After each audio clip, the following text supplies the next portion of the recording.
মহান আল্লাহ তুমি দয়াময়। এই দুনিয়ায় তোমারই কথায়, তোমার ইশারায় জানি সবই হয়। ও আল্লাহ মাশা কাপড়ের কাপড়টা যেই খুলেছে দেখে হানজালার কপাল দিয়ে হানজালার চুলগুলো ভেজা, কপাল দিয়ে পানি পড়ছে পানি পড়ছে। আল্লাহর পয়গম্বর বললেন, এই সাহাবায়ে কেরাম, এই যে হানজালাকে তোমরা দেখছো আমি যেই গোসল করানোর জন্য আমরা তৈয়ার হচ্ছি, কিন্তু হানজালাকে তো আমার আল্লাহ তাআলা জান্নাতে থেকেই গোসল দিয়া পাঠিয়েছে। আল্লাহর পয়গম্বর বললেন, হানজালার গোসল হয়ে গেছে, হানজালা তো জান্নাতি।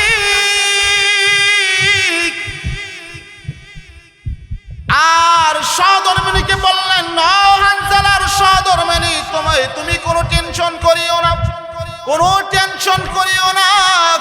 তোমার স্বামী একজন খালেস বান্দা, তোমার স্বামী একজন বিশ্ববিখ্যাত সাহাবী, তোমার স্বামী জান্নাতি স্বামী, জান্নাতি স্বামী। তোমার স্বামীকে আল্লাহ এত পছন্দ করেন, স্বয়ং আল্লাহ তাআলা জান্নাতি হাউজে কাউসারের পানি দ্বারা তাকে গোসল করিয়েছেন। আল্লাহু আকবার। চ্যানেলটি সাবস্ক্রাইব করে আমাদের সঙ্গেই থাকুন। আল্লাহ পাক রব্বুল আলামিন বলেন, হে প্রিয় পয়গম্বর, আপনি আপনার উম্মতদেরকে জানায়া দেন, যেই ব্যক্তি আমি আল্লাহ তাআলাকে মহব্বত করতে চাই, ভালোবাসতে চাই, আমি আল্লাহ তাআলাকে পেতে চাই, আমি আল্লাহ তাআলার নিকটবর্তী হতে চাই, সে যেন আপনার অনুসরণ করে, আপনার ইত্তেবা করে, আপনার সুন্নতের তাবেদারি করে, আপনার সমস্ত আদর্শকে নিজের আদর্শ বানায় নেয়। যদি এরকম আপনার ইত্তেবা করে যদি সারা জীবন কাটাইতে পারে, হায়াতের জিন্দেগিতে যদি আপনার অনুসরণ করতে পারে, আমি আল্লাহ তাআলা তার জীবনের সমস্ত গুনাহগুলি মাফ করে দিব। শুধু তাই না, আমি তাকে মহব্বত করব, এমন ভালোবাসা আমি তাকে দেব, জীবনে এমন ভালোবাসা সে কারো কাছেই পায় নাই। আমি আল্লাহ তাআলা তার জীবনের সমস্ত গুনাহ মাফ করে দিয়ে আখেরে আদালতে তাকে সম্মান দিয়ে সম্মানের সাথে আমি আল্লাহ তাআলা তার জন্য জান্নাত বরাদ্দ করিয়া দিব। আল্লাহু আকবার। এছাড়া সম্ভব না। আর আল্লাহ যদি মাফ করে, কেউ কখনো কোনো কিছু বলতে পারবে না। আল্লাহ নিজেই বলেন, আল্লাহু গফুরুর রহিম। আল্লাহু আকবার। আল্লাহ বলেন, আমি ক্ষমাশীল, পরম দয়ালু, আমার উপরে দয়াবান কেউ নাই, আমার উপরে ক্ষমাশীল কেউ নাই। জোরে বলেন ঠিক কিনা? এই জন্য আল্লাহ তাআলা ক্ষমাশীল। দুনিয়ার জীবনে যদি আপনি অপরাধ করেন, দুনিয়ার জীবনে যদি আপনি অন্যায় করেন, সেই অন্যায় করার পরে আপনি যদি ক্ষমা চান, অনেকে আছে ক্ষমা করে না। জোরে বলেন ঠিক কিনা? ক্ষমা না করে সে হামলা মামলার দিকে দৌড়ায় যায়, নয়তো বিচার দায়ের করে, গ্রামবাসী মিলে তার বিচার করে। এরপরেও যদি ক্ষমা চান, তারপরেও ক্ষমা করে না, অর্থ এবং বিভিন্নভাবে তাকে জরিমানা করা হয়। আমার আল্লাহ তাআলা বলেন, আমি এমন ক্ষমাশীল, আমি এমন দয়াময় আল্লাহ, যে আমি যদি তোমাদের ভুল ত্রুটিগুলি ধরে বসি, এক সেকেন্ড, এক মুহূর্ত তুমি দুনিয়াতে সঠিক মতো থাকতে পারবে না। জোরে বলেন ঠিক কিনা? আমি যে অন্যায় করি, আমি যে অপরাধ করি, এই অপরাধের খবর আমি নিজে জানি, আল্লাহ জানে। এই অপরাধের খবর যদি আপনি সবার চোখে যদি আপনি আড়াল করে দেন, কিন্তু আমার আল্লাহ তাআলার চোখে আড়াল করা সম্ভব না। আল্লাহ বলেন আল্লাহু আলিমুম বিযাতিস সুদূর। আল্লাহু আকবার। আপনার মনের সমস্ত খবর কে জানেন? জোরে বলেন। আপনার মনের সমস্ত খবর আল্লাহ জানেন। আল্লাহু বাসীরুম বিমা তা'মালুন।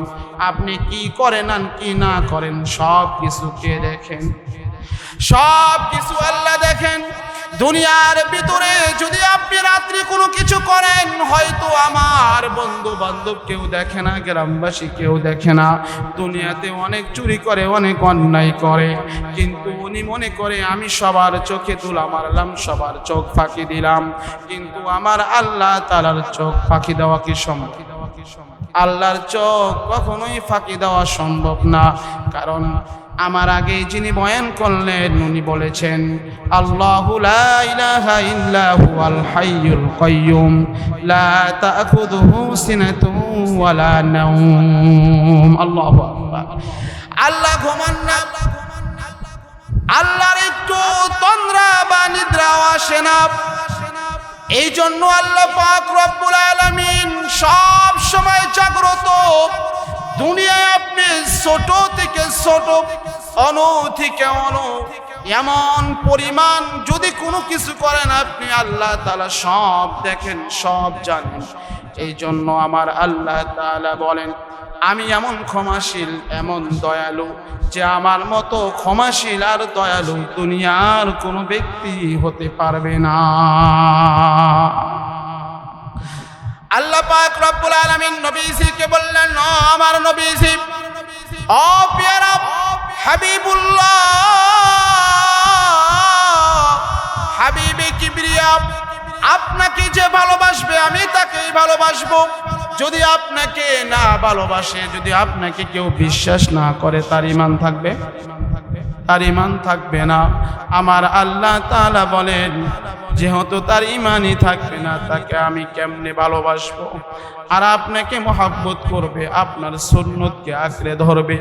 আর আমি একমাত্র আপনার ভিতরেই উত্তম আদর্শ আমি আপনার ভিতরেই আমি দিয়েছি, অন্য কোনো কারোর ভিতরে আমি দেই নাই। আল্লাহ কোরআনে বলেন লাকাদ কানা লাকুম ফি রাসূলিল্লাহি উসওয়াতুন হাসানাহ। আল্লাহু আকবার। আল্লাহ তাআলা বলেন আমি একমাত্র আমার রাসূলের মধ্যে আমি উত্তম চরিত্র দিয়েছি, উত্তম আদর্শ আমি একমাত্র আমার পয়গম্বরকে দিয়েছি। এই জন্য আমার পয়গম্বরকে যে ফলো করবে, আমার পয়গম্বরকে যে অনুসরণ করবে, আল্লাহ তাআলা বলেন ওই ব্যক্তি হলো দুনিয়াতে সফল কাম। একটু জোরে বলতে হবে ঠিক কিনা? এছাড়া সফল কাম হওয়া সম্ভব না। আল্লাহর পয়গম্বরকে যেরকম সাহাবায়ে কেরাম ভালোবেসেছেন, মহব্বত করেছেন, আল্লাহর পয়গম্বরকে মহব্বত করার জন্য জীবনে কোনোদিন দুনিয়ার বাড়ি ঘরে লোভে পড়ে নাই, দুনিয়ার অর্থের লোভে পড়ে নাই, দুনিয়ার ক্ষমতার লোভে পড়ে নাই। একমাত্র আল্লাহর রাসূলকে মহব্বত করার মাধ্যমে আমার আল্লাহ তাআলার নৈকট্য অর্জন করতে পারবে। এই জন্যই পয়গম্বরকে এত মহব্বত করেছে। বিশ্ববিখ্যাত একজন সাহাবী, বিশ্ববিখ্যাত একজন সাহাবী হযরত আবু যর গিফারী এমন একজন সাহাবী ছিলেন, যেই সাহাবী নবীজির খেদমতে এভাবে থেকেছেন, নবীজির খেদমতে থেকে দুনিয়ার ঘর, দুনিয়ার সম্পদ সব কিছু থেকে তিনি বিচ্ছিন্ন হয়েছেন। নবীজির ভালোবাসাকেই তিনি প্রাধান্য দিয়ে এই দুনিয়াতে চলাফেরা করেছেন। এই জন্য আল্লাহ তাআলাও তাকে এমন সম্মান, এমন ইজ্জত আল্লাহ তাকে দান করেছেন। আখেরে আদালতে ওই দিন দেখা যাবে যে আবু যর গিফারীর দাম কত। দুনিয়াতে হয়তো আমি আপনি এটা বুঝতে পারবো না, কিন্তু আখের আদালতে আয়নার মতো চকচক করবে, তখন আফসোস করবে যে কি করেছি।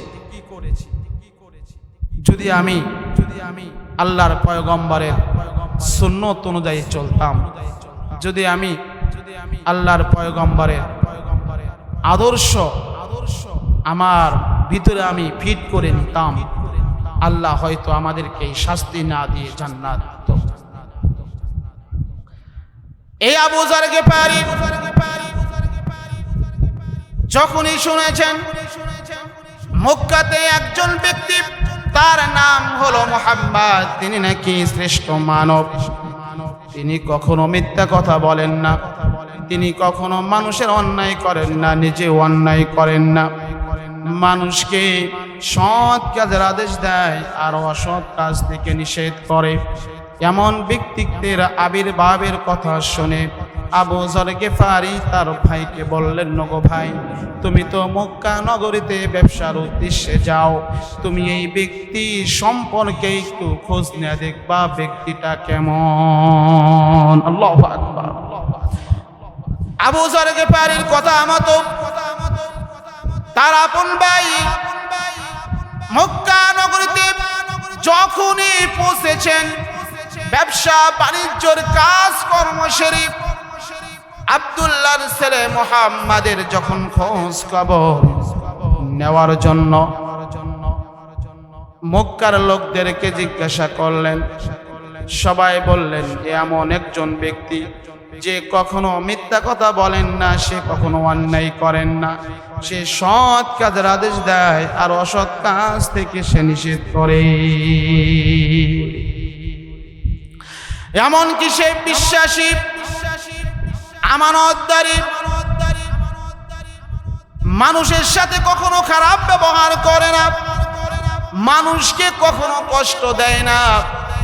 এমন সুসংবাদ, এমন এই ব্যক্তিত্বের সুন্দর সুন্দর কথা শুনে মনোমুগ্ধ হয়ে গেল। বাসায় গিয়ে আবু যর গিফারিকে বললেন, ওগো আমার প্রিয় ভাই, আমি তোমার কথা মতো আব্দুল্লাহর ছেলে মুহাম্মাদের সম্পর্কে আমি সমস্ত খোঁজ খবর নিয়েছি। মক্কার লোকদের কথা মতো আমি যতটুকু জানতে পেরেছি, যতটুকু আমি তাকে বুঝতে পেরেছি, সে কখনো অন্যায়কে সাপোর্ট করে না, কখনো মানুষকে কষ্ট দেয় না, কখনো সে অন্যায় করে না, সে একজন ভালো মানুষ। আবু যর গিফারি শোনার পরে উনি চিন্তা করলেন, আমি তো এটা আমার ভাইয়ের মুখ থেকে শুনেছি, আমি স্বয়ং আমার নিজ কানে শুনি নাই। আবু যর গিফারি আর দেরি করলেন না, মনে মনে ভাবলেন, আমি আমার নিজ কানে গিয়ে আমি শুনবো, আমি নিজ চোখে আমি আব্দুল্লাহর ছেলে মুহাম্মদকে দেখব। সেই সিরিয়া থেকে মক্কা নগরীতে যখনই পা দিয়েছে, তখনই আবু যর গিফারি রাদিয়াল্লাহু তাআলা আনহু মক্কার লোকদেরকে জিজ্ঞাসা করেছে মুহাম্মদ সম্পর্কে। সাথে সাথে মক্কার লোকেরা তাকে এমন ভাবে আঘাত করেছে আর বলেছে, তুমি তার কোনো খোঁজ খবর নিতে পারবে না, তুমি এইখান থেকে এই মুহূর্তে তোমার বাড়ির দিকে রওনা হইতে হবে তোমাকে। আবু যর গিফারি কেমন আঘাত করেছে কিতাবে এসেছে, আঘাতের কারণে তার শরীর থেকে রক্ত প্রবাহিত হয়ে জমিনটা লাল হয়ে গেছে। এই মুহূর্তেও আবু যর গিফারি একবারের জন্য মুহাম্মদ সাল্লাল্লাহু আলাইহি ওয়াসাল্লামকে ভুলে নাই। তার মনে একটাই আশা যে আমি যত কষ্টই পাই আর আমাকে যত আঘাত করাই হোক, এরপরেও আমি মুহাম্মদকে না দেখে আমি যাব না। সুবহানাল্লাহ। আবু যর গিফারি আবারও ওইখান থেকে হাঁটি হাঁটি পা পা করে অসুস্থ শরীর নিয়ে আবারও যখন মক্কা নগরীর একদম শহরের ভিতরে অবস্থান করেছে, ওইখানে জিজ্ঞাসা করেছে, মুহাম্মদ সম্পর্কে সেখানেই তাকে আঘাত করা হয়েছে। এরপরে কোন রকম ভাবে বাইতুল্লাহর দিকে চলে গেছে, বাইতুল্লাহ গিয়ে জমজম কূপের পাশে অবস্থান নিয়েছে। কোনো খানা পিনা নাই, কোনো খাদ্য নাই, কোনো কিছু নাই, অসুস্থ শরীর নিয়ে এরপরও অবস্থান করেছে যে আমি বাসায় ফেরত যাব না যতদিন না পর্যন্ত মুহাম্মাদের সাথে সাক্ষাৎ না হবে, ততদিন পর্যন্ত আমি আবু যর গিফারি আমার বাড়িতে ফেরত যাব না। সুবহানাল্লাহ। এই তো সাহাবায়ে ইকরামের ভালোবাসা। সাহাবায়ে ইকরাম আল্লাহর পয়গম্বরকে এত মহব্বত করতেন, এত ভালোবাসতেন। দুনিয়ার বুকে হাজারো হাজারো মানুষ দুনিয়াতে আসবে, কিন্তু সাহাবায়ে ইকরামের মতো আল্লাহর পয়গম্বরের ভালোবাসা এই পরিমাণ বাসতে পারবে না। সাহাবায়ে ইকরাম যেরকম মহব্বত করেছেন, সাহাবায়ে ইকরাম যেরকম আল্লাহর পয়গম্বরের আদেশ মেনেছেন, এরকম মাননেওয়ালা আর কোন মুসলমান দুনিয়াতে আসবে না। এই জন্য সাহাবায়ে ইকরাম এত কষ্ট করার পরে তারা নিজেকে দুর্বল মনে করে নাই, তারা সরে যায় নাই যে আমি আব্দুল্লাহর ছেলে মুহাম্মদকে দেখেই যাব, তার সমস্ত খোঁজ খবর আমি নিয়েই যাব, এছাড়া আমি যাব না। জমজম কূপের পাশেই অবস্থান করছে, অন্য কোনো দানা পানি নাই, একমাত্র জমজমের পানি ব্যতীত। সারাদিন শুধু ওই জমজমের পানি খায়। আল্লাহু আকবার। আমরা হইলে তো বলতাম কিসের তাকে দেখা, চলে যায় আমরা, আমি এখানে থেকে কি করব? যেখানে অবস্থান করলে, যেখানে আসলে একজনের নাম বললে সে তো মানুষ আমাকে আঘাত করে, মানুষ আমাকে কষ্ট দেয়, এখানে কেন থাকবো? আমার থাকার কোনো প্রয়োজন নেই। জোরে বলেন ঠিক কিনা? আবু যর গিফারি জমজম কূপের পাশে একদিন নয়, 2 দিন নয়, 30 দিন পর্যন্ত অবস্থান করেছেন আল্লাহর পয়গম্বরকে দেখার জন্য। ও আমার মুসলমান ভাইয়েরা, সুন্দর করে শুনিয়া নাও। এমন একজন সাহাবী, যেই সাহাবী কোনোদিন দুনিয়ার একটা ঘর বানানোর চিন্তা করেন নাই। এমন একজন সাহাবী জীবনে কোনোদিন দুনিয়ার অর্থ সম্পদ কামাবে এরকম আশা করেন নাই। এমন একজন সাহাবী দুনিয়াতে ভালো ভালো খাবে, ভালো ভালো পড়বে এইরকম আশা তিনি করেন নাই। জমজম কূপের পাশেই অবস্থানরত অবস্থায় তিনি এই আশা নিয়ে থাকে যে আল্লাহ হয়তো কখন না জানি আমার সাথে পয়গম্বরকে সাক্ষাৎ করায়া দেয়। সুবহানাল্লাহ। এমন সময় একদিন নবী আরবী মুহাম্মদুর রাসূলুল্লাহ হযরত আবু বকর সিদ্দিক রাদিয়াল্লাহু তাআলা আনহু কে নিয়ে বাইতুল্লাহ সফরে গেছে।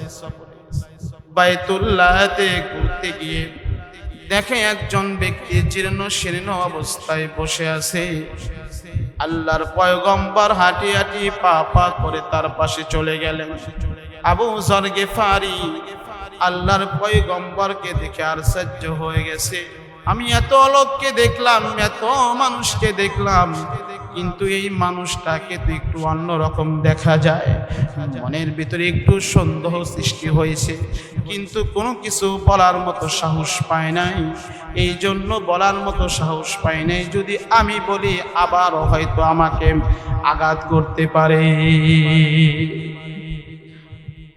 ও আমার যুবক ভাইরা, বৃদ্ধ বাবাজিরা, পর্দার আড়ালের সম্মানিতা মা ও বোনেরা, সুন্দর করে শুনিয়ে নাও নবীর মহব্বত কেমন, কেমনে তারা ইমানদার হয়েছে, কেমনে তারা জান্নাতি সাহাবায়ে কেরাম হয়েছে। এমনি হয় নাই।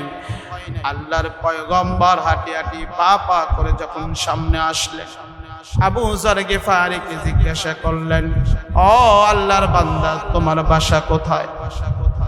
আবু যর গিফারি বললেন আমার বাসা সিরিয়া। আল্লাহর পয়গম্বর জিজ্ঞাসা করলেন কেন তুমি এখানে আইছো, কেন তুমি এখানে আইছো? আল্লাহর পয়গম্বরকে বললেন আমি এখানে এই জন্য এসেছি, এইখানে নাকি মুহাম্মদ নামে একজন ব্যক্তির আবির্ভাব হয়েছে, সে নাকি সত্যবাদী এবং ভালো, সৎ কাজের আদেশ দেয় আর অসৎ কাজ থেকে নিষেধ করে, তার সাথে সাক্ষাতের জন্য এসেছি। আল্লাহর পয়গম্বর শুধু শুনছেন, কোনো কিছু বলেন নাই। আবু যর গিফারিকে বললেন তুমি কি তাকে দেখতে চাও? বলে হ্যাঁ আমি তাকে দেখতে চাই, তাকে না দেখে আমি যাব না।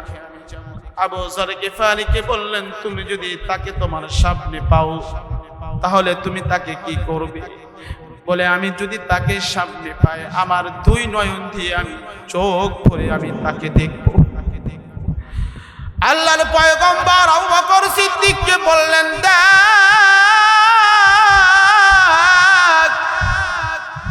এই হলো মুসলমান, এই হলো নবীর আশিক। আল্লাহর পয়গম্বর বললেন হে আবু যর গিফারি আমি হইলাম সেই পাগল পারা সেই ব্যক্তি, আমার নাম মুহাম্মদ, আমার নাম মুহাম্মদ, আমার বাবার নাম আব্দুল্লাহ, আমি আব্দুল্লাহর ছেলে মুহাম্মদ। দেখ দেখ আমি সেই তুই যাকে দেখবি সেই ব্যক্তি হইলাম আমি। আল্লাহর পয়গম্বর বলার পরে আবু যর গিফারি আর দেরি করলেন না, দৌড়ে এসে আল্লাহর পয়গম্বরকে জড়িয়ে ধরলেন। আল্লাহর পয়গম্বরকে জড়িয়ে দেওয়ার পর আল্লাহর পয়গম্বর লক্ষ্য করলেন আবু যর গিফারির দুই চোখের কোণা দিয়ে পানি বের হয়, অশ্রু বের হয়। আল্লাহর পয়গম্বর জিজ্ঞাসা করলেন ও আবু যর গিফারি তুমি তো আমাকে দেখেছো, স্বয়ং তুমি আমার সাথে সাক্ষাৎ করেছো, তুমি তো আনন্দ করবা, তুমি কাঁদো কেন? তোমার এই কাঁদার কারণটা কি? আল্লাহর পয়গম্বরকে বললেন নয় পয়গম্বর আপনি হয়তো জানেন না, আমি যখন শুনেছি যে আপনার আবির্ভাব হয়েছে, আপনি একজন ভালো মানুষ, আমি আমার বাসায় থেকে যখনই মক্কাতে এসেছি আপনার নামটা আমি যখনই বলেছি সাথে সাথে মক্কার লোকেরা আমাকে আঘাত করেছে। ও পয়গম্বর আমাকে একবার আঘাত করে নাই, দুইবার আমাকে আঘাত করেছে, এমন ভাবে আঘাত করেছে পয়গম্বর গো হয়তো আপনি দেখতে পাচ্ছেন আমার এই শরীর থেকে রক্ত বের হয়ে গইরা গইরা এই জমিনটা লাল হয়ে গিয়েছিল পয়গম্বর। ও পয়গম্বর আমি এরপরেও আমি একটু দুর্বল হই নাই, শুধু আমি আল্লাহর কাছে বলেছি গো আল্লাহ আমি যার জন্য এখানে এসেছি তার সাথে সাক্ষাৎ করা না পর্যন্ত আমি বাড়িতে ফেরত যাব না। আল্লাহু আকবার। আল্লাহর পয়গম্বর তখন আবু যর গিফারির দিকে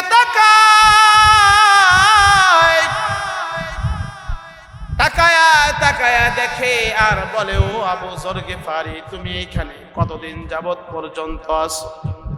আবু যর গিফারি বললেন আমি এখানে 30 দিন পর্যন্ত অবস্থান করছি। আল্লাহু আকবার।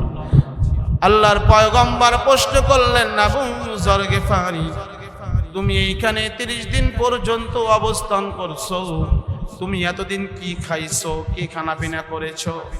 আবু যর গিফারি বলেন পয়গম্বর গো আমি এখানে যতদিন আইছি আমি জমজমের পানি ছাড়া কোনো কিছুই খাই না। ও মুসলমান ভাইরা, ও যুবক ভাইরা একটু সুন্দর করে শুনিয়ে নাও আল্লাহর পয়গম্বরকে তারা কেমন মহব্বত করতেন, দ্বীনকে তারা কেমন ভালোবাসতেন, ইসলামকে তারা কেমন ভাবে সাপোর্ট করতেন। আবু যর গিফারি যখন এই কথা বলেছে আল্লাহর পয়গম্বর সাথে সাথে জড়ায়া ধরে আবু বকরকে বললেন ও আবু বকর আজ তোমার বাসায় আমাদের দাওয়াত। আল্লাহর পয়গম্বর বললেন আবু বকর আজ তোমার বাসায় আমাদের দাওয়াত, তুমি আমাদের মেহমানদারি করবে। আল্লাহু আকবার। আবু বকর রাদিয়াল্লাহু তাআলা আনহু বাসায় নিয়ে গেলেন, তাকে মেহমানদারি করালেন। আল্লাহর পয়গম্বর আবু যার গিফারিকে বললেন, ও আবু যার গিফারি, আর তুমি দেরি করিও না, তুমি বাসায় চলে যাও। অনেক দিন পর্যন্ত তুমি এখানে এসেছো, তোমার বাসায় তো তোমার যাওয়া দরকার। আবু যার গিফারি বললেন, না না, আমি আমার বাসায় যেতে পারবো না, যতক্ষণ না পর্যন্ত, যতদিন না পর্যন্ত আমি আমার নিজেকে শুধরায়া নিতে পারবো, ততদিন পর্যন্ত আমি যাব না। ততদিন পর্যন্ত আপনার খেদমতে থেকেই আমি আল্লাহ তাআলাকে পাওয়ার আমি মাধ্যম বানাবো। আর আপনি দেরি করিয়েন না, দেরি করিয়েন না, আপনার হাতে হাত রেখে আমাকে আপনার ধর্মে ইসলামের ভিতরে দাখিল করিয়ে নেন। আল্লাহু আকবার। আল্লাহর পয়গম্বর বললেন, তাহলে পড়ো, আশহাদু আল্লা ইলাহা ইল্লাল্লাহ ওয়া আশহাদু আন্না মুহাম্মাদান আবদুহু ওয়া রাসূলুহু। আল্লাহু আকবার। আল্লাহর পয়গম্বর কালেমা পড়ায়া দিলেন, মুসলমান হয়ে গেল। আল্লাহর পয়গম্বরের সাথে তাকে রাখলেন। আল্লাহর পয়গম্বরের খেদমত করতে করতে তার জীবনটা চলে গেল। আর তিনি ভারী ঘরের কথা বললেন না, দুনিয়ার কোনো চাহিদার কথা বললেন না। এই জন্য কবিরা বলে আবু যার গিফারি এমন একজন সাহাবী যার দুনিয়াতে কোনো বাড়িঘর নাই, একমাত্র রাসূল ছাড়া, আল্লাহ ছাড়া দুনিয়াতে তার কিছুই নাই। এই জন্য কবি বলেন, হযরতে আবু যার গিফারি, হযরতে আবু যার গিফারি খাদেমে খৈরুল বশর, जिसने सारे जिंदगी में ना बनाया अपना घर। আবু যার গিফারি তার জীবনটা কাটায় দিছে আল্লাহর পয়গম্বরের খেদমত করতে করতে। আল্লাহর পয়গম্বরের খেদমত ছাড়া আর কিছুই বোঝেন নাই, আল্লাহর পয়গম্বরের ভালোবাসা ছাড়া আর তিনি কিছুই বোঝেন নাই। এই জন্য আমার আল্লাহ তাআলা আবু যার গিফারিকে এত দামি বানাইছে, এত দামি বানাইছে। আমার আল্লাহ তাআলা এত দামি বানাইছে, হযরত আলী রাদিয়াল্লাহু তাআলা আনহুর স্ত্রী হযরত ফাতেমা রাদিয়াল্লাহু তাআলা আনহা মৃত্যুবরণ করেছে। আর তিনি বলেছিলেন, যাতে কেউ না জানে আমাকে যখন দাফন করবেন, আল্লাহ কাউকে জানায় নাই, কিন্তু আবু যার গিফারিকে আল্লাহর পয়গম্বর জানিয়ে দিয়েছিলেন। আল্লাহু আকবার। এটা এমনি এমনি পায় নাই, একমাত্র রাসূলকে ভালোবাসার কারণে পেয়েছি। রাসূলকে ভালোবাসা ছাড়া দুনিয়াতে এমন কোনো ব্যক্তি বড় হতে পারবে না, এমন কোনো ব্যক্তি আল্লাহর ওলি হতে পারবে না, ইমানদার হতে পারবে না, যতক্ষণ না পর্যন্ত আল্লাহর পয়গম্বরকে মহব্বত করবে। আর একটা ঘটনা বললে বুঝবেন, উহুদের যুদ্ধে আল্লাহর পয়গম্বর স্বয়ং ওই যুদ্ধে উপস্থিত ছিলেন।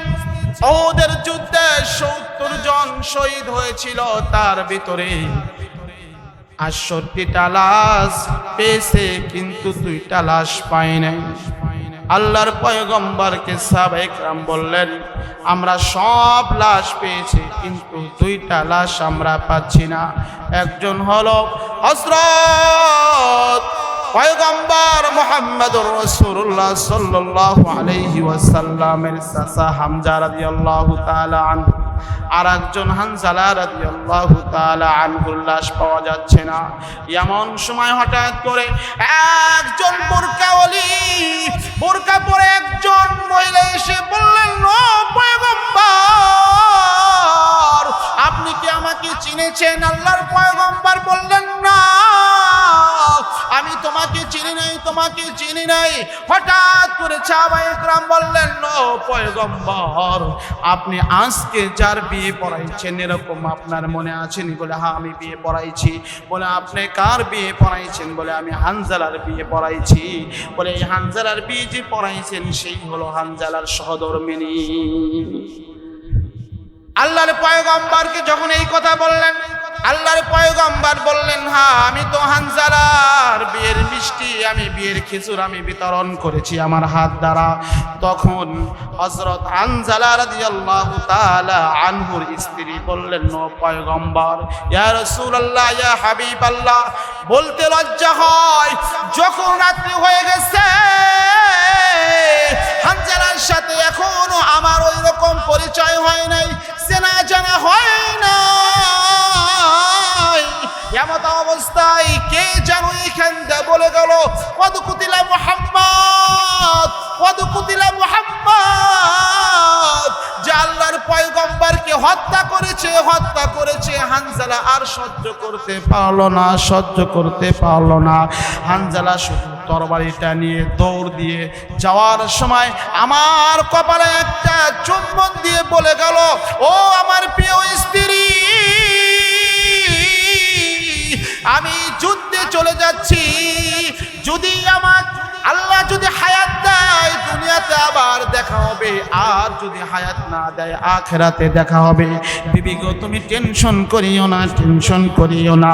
এই কথা বলে আমার স্বামী হানজালা বেরিয়ে এসেছে। হানজালা এসেই তো উহুদের যুদ্ধে শরীক হয়েছে, জানি না এখন হানজালা বেঁচে আছে কিনা। হঠাৎ করে একজন সাহাবী এসে বললেন, ওগো পয়গম্বর, আমরা হানজালা এবং হামজা রাদিয়াল্লাহু তাআলা আনহুর লাশ খুঁজে পেয়েছি। তখন আল্লাহর পয়গম্বরকে তার সহধর্মিণী বললেন, ও পয়গম্বর, বলতে লজ্জা হয়, আপনার হানজালা কিন্তু ফরজ গোসল করে নাই, তার ফরজ গোসল হয়েছে, সে কিন্তু করে নাই। ওগো পয়গম্বর, আমি আপনার হাত জোর করে বলি, আমার হানজালার একটু গোসলটা আপনি করায়া দিয়েন। আল্লাহর পয়গম্বর বললেন, ও হানজালার সহধর্মিণী, তুমি টেনশন করিও না, আমার নিজ হাত দ্বারা আমি হানজালাকে গোসল করাইয়া দিব। এমত অবস্থায় যখন লাশটা পাওয়া গেছে, দেখে কাপড়ের ভিতরে মরানো। আল্লাহু আকবার। কাপড়ের কাপড় দিয়ে মারানো। কাপড়ের কাপড়টা যেই খুলেছে, দেখে হানজালার কপাল দিয়ে হানজালার চুলগুলো ভেজা, কপাল দিয়ে পানি পড়ছে। আল্লাহর পয়গম্বর বললেন, এই সাহাবায়ে কেরাম, এই যে হানজালাকে তোমরা দেখছো, আমি যেই গোসল করানোর জন্য আমরা তৈয়ার হচ্ছি, কিন্তু হানজালাকে তো আমার আল্লাহ তাআলা জান্নাতে থেকেই গোসল দিয়া পাঠিয়েছে। আল্লাহর পয়গম্বর বললেন, হানজালার গোসল হয়ে গেছে, হানজালা তো জান্নাতি।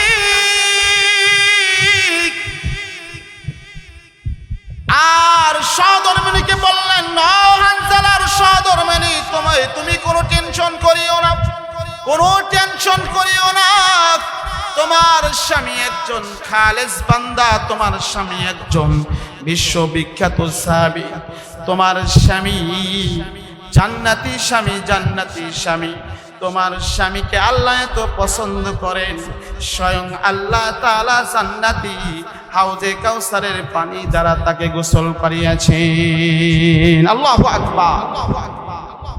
এটা এমনি হয় নাই, এটা আল্লাহর পয়গম্বরকে বেশি মহব্বত করেছে, আল্লাহর পয়গম্বরকে বেশি ভালোবেসেছে। এই জন্য আল্লাহ তাআলা তাকে এত সম্মান দিয়েছেন, এত ইজ্জত দিয়েছেন। এই জন্য পয়গম্বর বলেন, ক্বালান নবী সাল্লাল্লাহু আলাইহি ওয়াসাল্লাম, লা ইউমিনু আহাদুকুম হাত্তা আকুনা আহাব্বা ইলাইহি মিন ওয়ালিদিহি ওয়া ওয়ালাদিহি ওয়ান নাসি আজমাইন।